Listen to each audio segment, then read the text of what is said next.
My name is Michael Roy Turney, and again, I'm wearing my protest shirt against the cruel and unusual punishment that goes on in Maricopa County. That definitely not American Judeo-Christian values. It's also a form of punishment before due process, and it completely takes away the whole concept that any American put in jail is innocent until proven guilty. But this video is about my usage of tape recordings and recorders and what have you. I've had a long history of using tape recorders when I was a deputy sheriff. That's when it mainly started. And I could go into a lot of examples, but I want to make this a short one. But the actual putting a recorder on my phone, that began in the early 1980s because of all the union garbage that was going on at the time after the business manager of local 640, the IBW, shot a vice president of the IBW International. And I was a union steward at the time, a lot of threats about different things. But my oldest son came to me and had told me that a man had threatened anal sex, which she didn't know what that was, and they certainly didn't use the word anal. So that's whenever I went ahead and put a recorder, buying a device from Radio Shack. At the time, they would make it so that once I set the machine up, push the record and the play button, at the same time, it was ready to record. And all I had to do was pick up the receiver, and that would begin the recording. And there was a lot of threats made and everything. I mean, there were a lot of complaints filed with the Phoenix Police Department and various things. And that's basically when that started and why it started. And I kept it on there. It became also a tool involved in trying to win my whistleblower case, which was a federal case. And I did win it using transcripts from that same kind of device.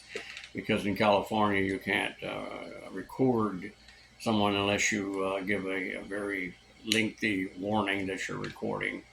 And that's also the federal standard, where in Arizona you don't really need anybody's permission as long as you're in the conversation. And various other things that found out because I have learned through life that people have their own special interests and they will lie in order to achieve or get away with what they're doing. So the second one is the video. There was video cameras in my house. There was never none on the Villa Rita Drive address. I've heard that rumor too. That's absolutely not true. I mean, I had my home videos because I was always videotaping my family. That began shortly after my first son was born, and that'd be like 1971 or 72. The ones that Sarah refused to share with her brothers because they wouldn't do what she did for the Phoenix PD to try and railroad daddy into prison. So, but the video that began in 2001 came after a man tried to break in our house when Alyssa and Sarah were home alone. Alyssa called me first, as she always did, because she was my oldest, so she basically, if I left her there, she was supposed to communicate with me if anything went wrong. Something I did with all of my oldest, asking for their help when you're a single parent.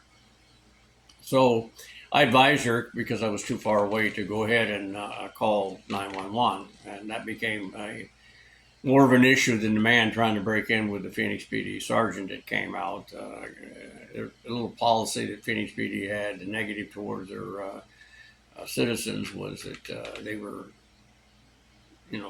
actually arresting at times, but people who call 911 and the officer declaring they didn't think it was an emergency enough for 911.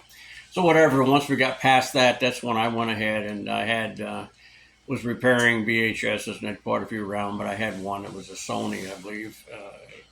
Not Sony, it was another one. Whatever, it was a VHS system, and it was strong enough to handle 8-hour tapes, because most of them wouldn't.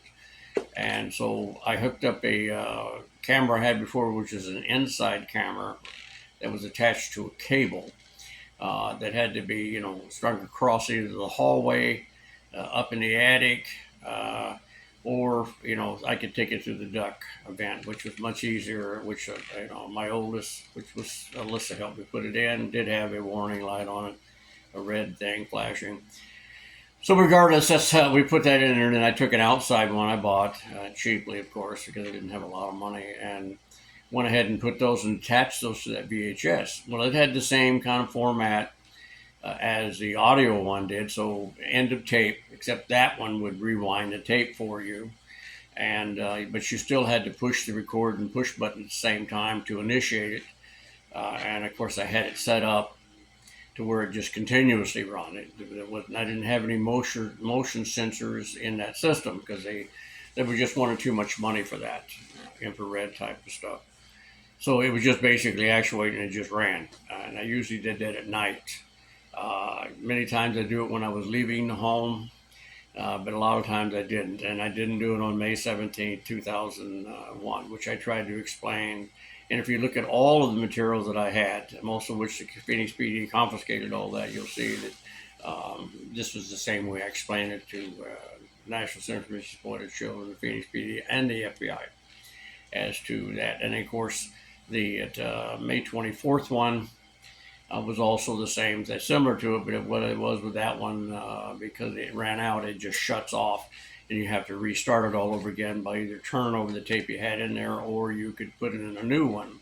And I was early in the morning, I didn't wake up, so I didn't do it. So those are human errors that suddenly return very convenient for you, and then that's all more of that adverse ABC, NBC trying to sell tripe gossip, which if you can push the issue of stepfathers always molest stepdaughters, and the motive that the Phoenix PD wanted to push was over molestation when there was no proof, and that's what you wind up with.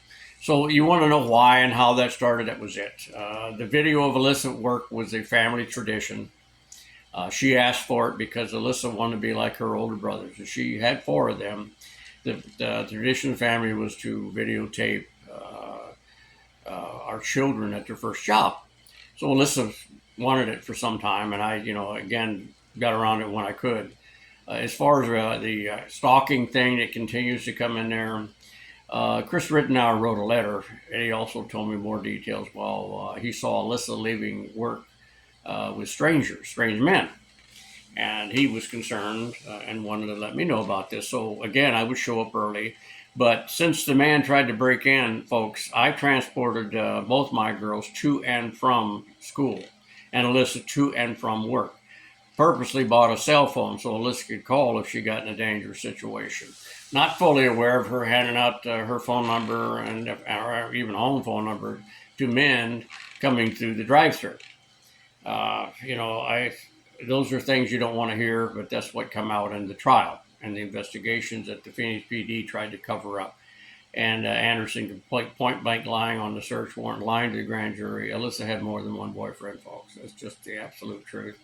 So, but that's the reason for those, and I wanted to put that on the air because, it's just to have such disinformation and misinformation or out and out lies, to have to get a media conviction through ABC, NBC, and TikTok with a 300,000 signature petition to have me arrested is just really not good police work. It's not good. It's not something belongs in our judicial system.